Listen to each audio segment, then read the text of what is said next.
By the end of the afternoon, journalists in the courtroom could see it happening in real time. His face had gone pale. His lips were pressed into a thin, hard line. His hands were gripping the sides of the witness box, knuckles white.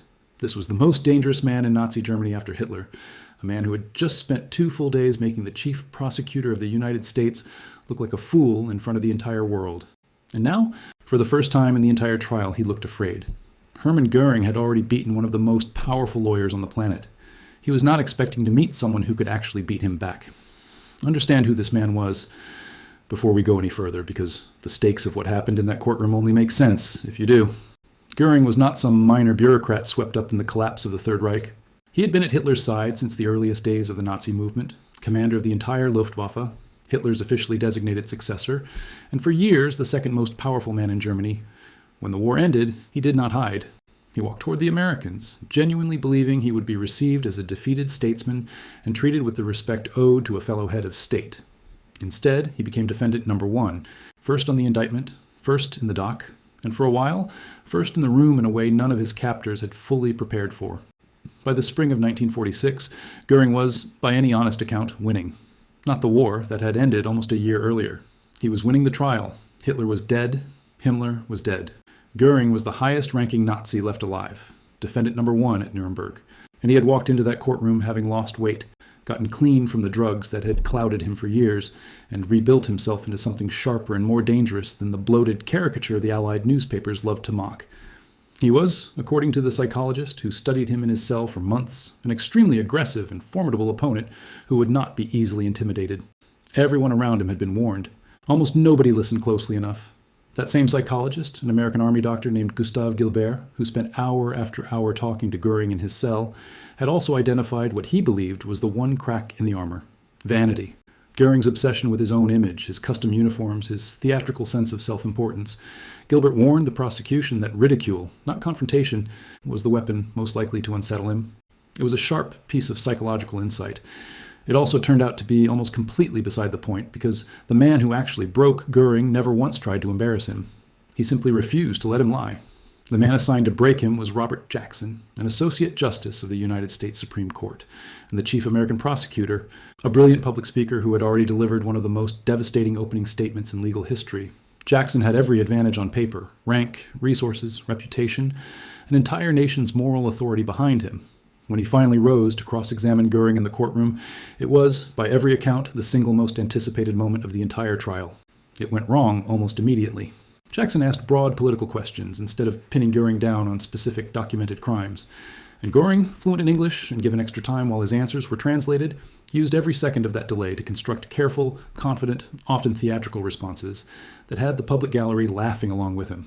When Jackson tried to force a simple yes or no answer, the presiding judge overruled him and let Göring keep talking. One British diplomat watching from that gallery called the whole thing very disappointing and unimpressive. A judge on the tribunal wrote privately that Göring had complete mastery over Jackson within the first few minutes, that Jackson had never learned the basic mechanics of cross-examination the way British courts understood it, that there was no quick parry, no trap sprung on a careless answer, nothing. Then came the moment that finished him off. Jackson tried to prove Germany had secretly hidden its war preparations from the world, and in doing so, confused a river for a region and the word liberation for the clearing of civilian boat traffic.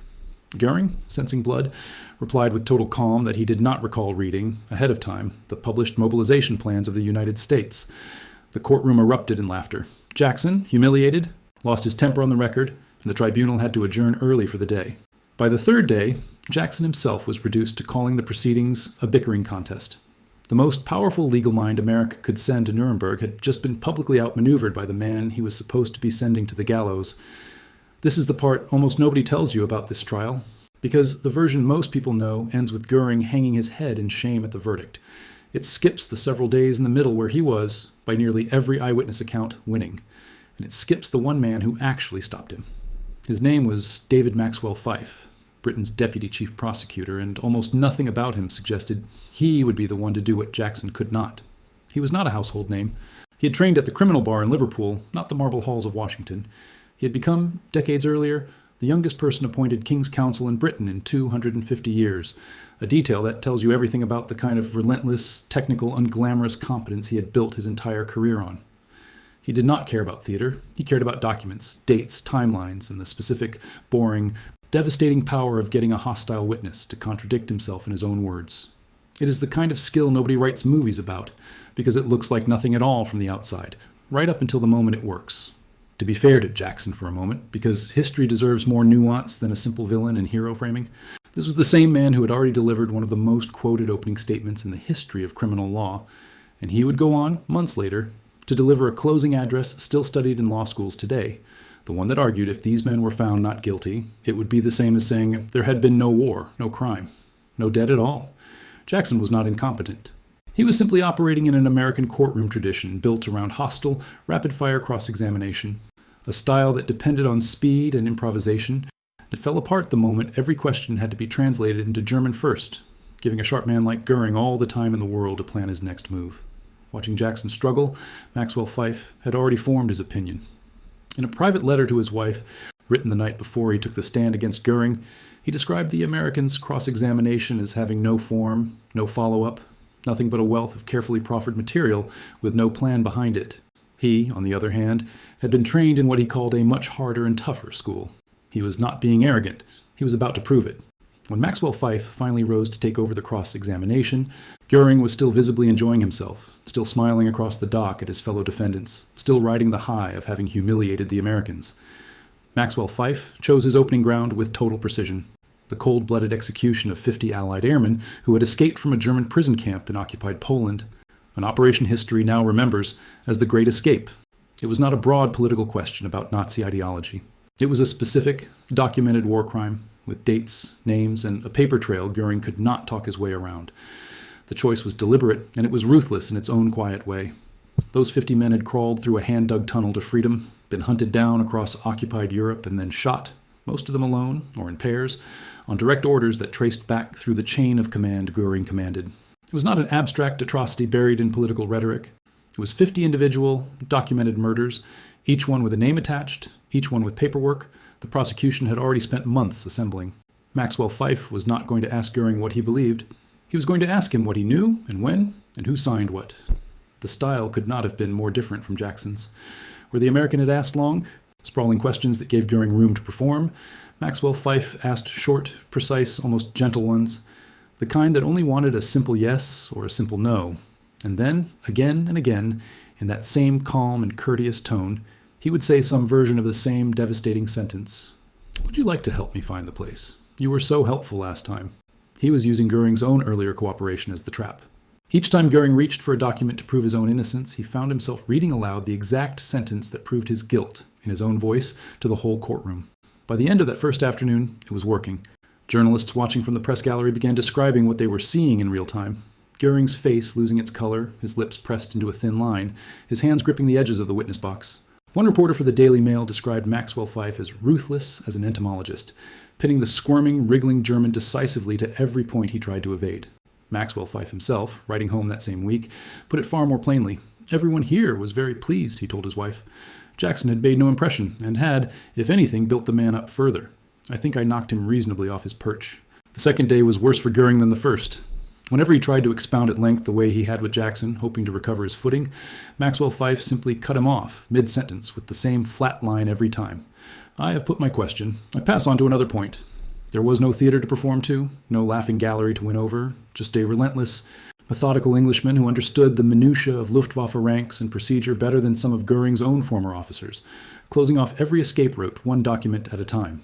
Göring, who had spent months bullying his fellow defendants during lunch breaks and had been isolated by the prison authorities specifically because of it, was now the one being cornered, alone, in front of the entire world's press. It reached its lowest point when Maxwell Fyfe turned to the murder of the escaped airman from the Great Escape itself, the exact case he had opened with. Göring's answer, that he had simply been on leave when the shootings happened, was thin, unconvincing, and did almost nothing to explain his actual authority over the men who carried it out. It did not need to. By then, the psychological battle had already been won. Later, when Maxwell Fyfe asked him in front of the entire court whether he was still loyal to Hitler even now that the full horror of the regime had been laid bare in evidence, a hush fell over the room. Everyone understood what was actually being asked. Göring chose his words with visible care, saying only that he believed in loyalty in good times and bad, and that Hitler had probably known no more about the worst of it than he himself claimed to have known. It was the answer of a man who had, days earlier, been laughing at the prosecution, and was now simply trying to survive the question. Even Göring's own co-defendants noticed the shift. Albert Speer, Hitler's former armaments minister, watched both cross-examinations from the dock and later told the prison psychologist that Jackson and Göring had never even understood each other. Two men from entirely different worlds talking past one another, one expecting shame, where the other felt none at all. Maxwell Fyfe was something else entirely. He did not try to make Göring perform guilt, and he never once raised his voice or reached for outrage the way Jackson had in his worst moments. He simply made him read his own words back to himself, over and over, until there was nowhere left in the room to perform to. None of this means Göring lost every exchange that followed. The Soviet chief prosecutor, a blunt and unsentimental man named Roman Rudenko, later sparred with him over the fate of conquered Soviet territory. Pressed on whether Germany had planned to annex the Crimea and the Baltic states outright, Göring, ever the hunter, replied that he'd operated on the old principle of not dividing the bear's skin before the bear was shot. Rudenko, unimpressed, asked whether that meant the skin would simply be divided later, once the territory was fully seized. Just what to do with the skin, Göring answered, could only be decided after the bear was shot. Luckily, Rudenko said, that never happened. Luckily for you, Göring shot back. He remained, for the rest of the trial, exactly the kind of defiant, unrepentant figure history remembers him as. But the moment that mattered, the moment that decided whether the prosecution's entire case would survive contact with the most formidable man in the dock, belonged to the quiet British barrister who had never lost his nerve. Here's the part of this story that deserves real honesty rather than a clean, satisfying bow.